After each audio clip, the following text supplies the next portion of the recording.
Sulabhaah purushaa raajan satatam priyavaadinah Apriyasya cha pathyasya vaktaa shrotaa cha durlabhah. Sulabhaah purushaa raajan satatam priyavaadinah Apriyasya cha pathyasya vaktaa shrotaa cha durlabhah.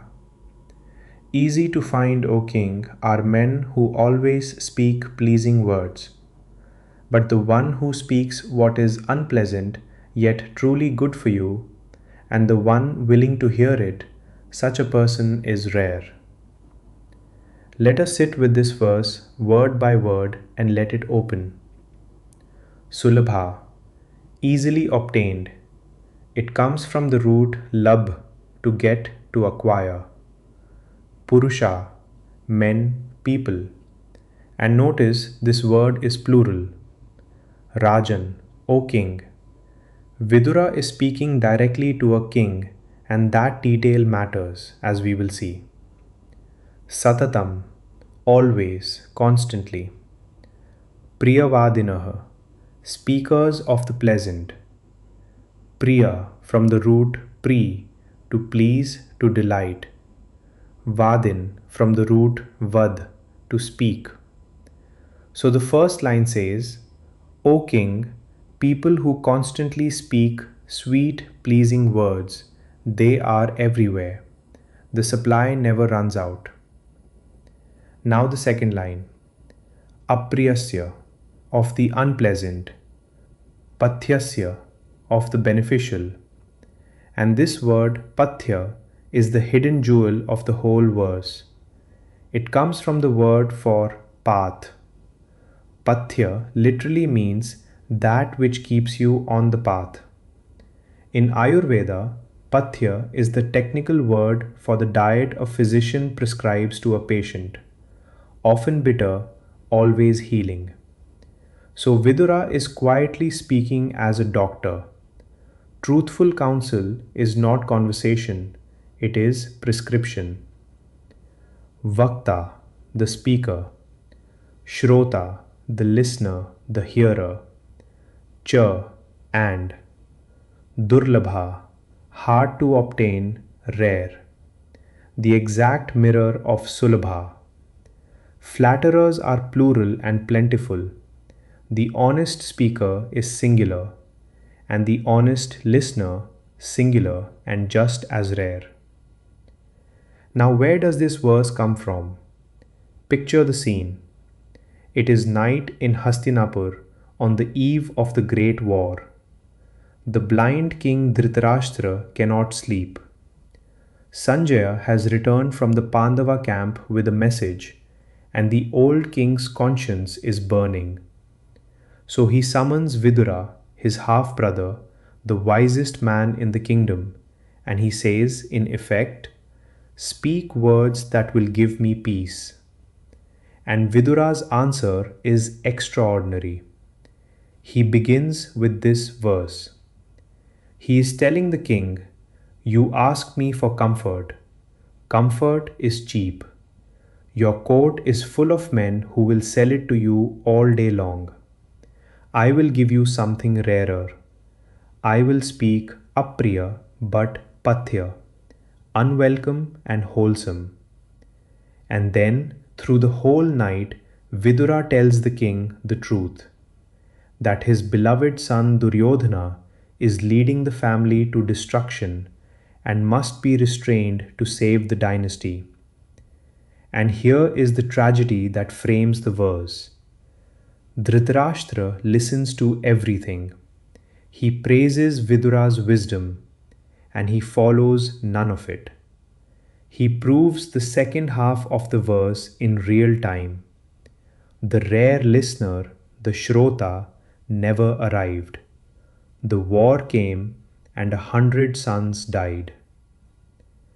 Now go one layer deeper, because the real insight of this verse is not the obvious one. Most people quote it to say honest speakers are rare. But Vidura gives the listener equal billing. Vaktaa shrotacha, the speaker and the hearer, both rare. Why? Because speech is an ecosystem. Flatterers are not born, they are made, manufactured by listeners who punish truth. If your face hardens every time someone tells you something unpleasant, you are training everyone around you into silence or into sweetness.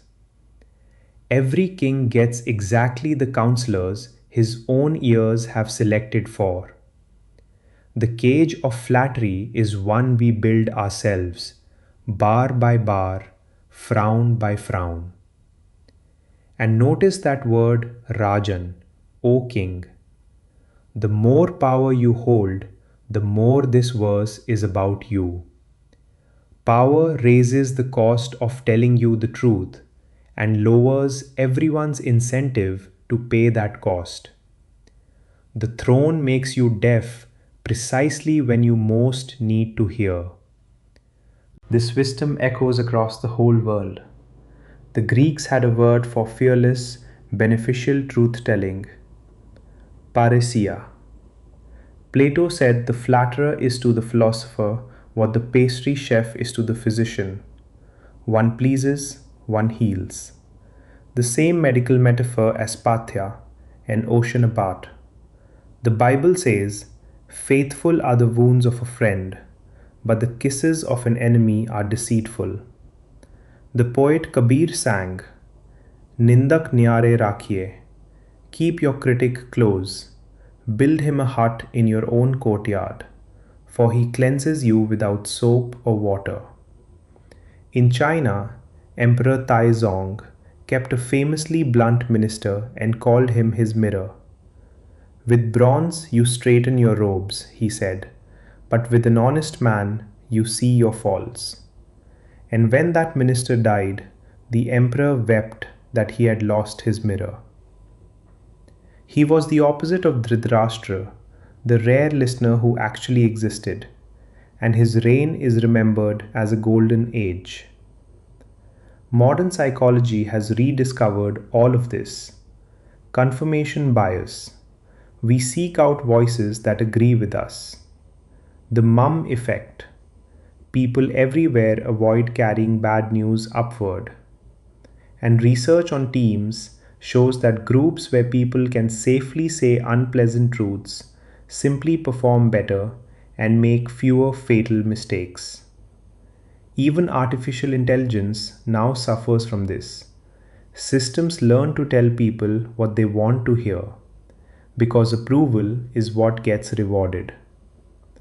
Vidura's mechanism running 20 centuries later. So, how do we live this verse? 3 simple practices. First, appoint one Vidura. Choose someone who knows you well and say to them plainly, tell me one thing I am getting wrong that you have hesitated to say. Your invitation lowers their risk. You pay the cost of their courage. Second, practice the bitter medicine pause. The next time criticism lands and you feel the sting rise, do not defend. Say only, tell me more, and breathe 3 slow breaths. You are teaching yourself to swallow pathya without spitting it out.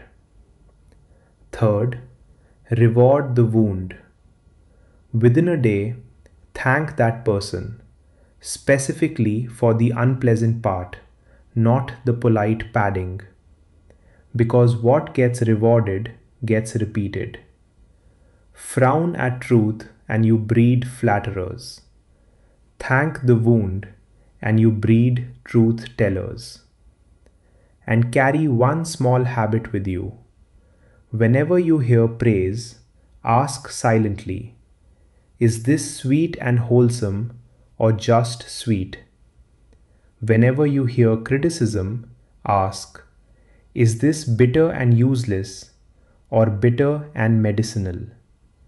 Judge every word by pathya, never by priya. Sulabhaah purushaa raajan, satatam priyavaadinah. Apriyasya cha, pathyasya vaktaa shrotaa cha, durlabhah. Sweet words are everywhere, O king, the healing truth, and the ear that can bear it. These are the rarest treasures on earth. May you become both. सुलभाः पुरुषा राजन् सततं प्रियवादिनः अप्रियस्य च पथ्यस्य वक्ता श्रोता च दुर्लभः